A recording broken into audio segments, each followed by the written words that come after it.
بسم اللہ الرحمن الرحیم۔ السلام علیکم۔ آج ہم بات کریں گے 17ویں روزے کے اعمال اور وظائف کے بارے میں۔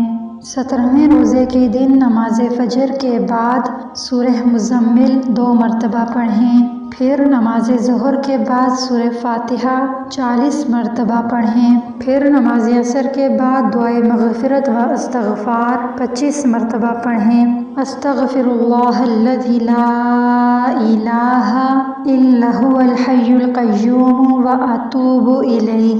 حدیث شریف میں آتا ہے کہ حضور صلی اللہ علیہ وآلہ وسلم ایک دن میں 200 مرتبہ استغفار پڑھا کرتے تھے، پھر مغرب کی نماز کے بعد پنجم کلمہ استغفار 47 مرتبہ پڑھیں، پھر عشاء کی نماز کے بعد سورہ فتح 1 مرتبہ پڑھیں۔ اس دن اگر گنجائش اور طاقت ہو تو اپنا پہنا ہوا لباس صدقہ کر دیں۔ آج کی اس ویڈیو میں اتنا ہی، حاضر ہوں گے ایک نئی ویڈیو کے ساتھ، تب تک اللہ نگہبان۔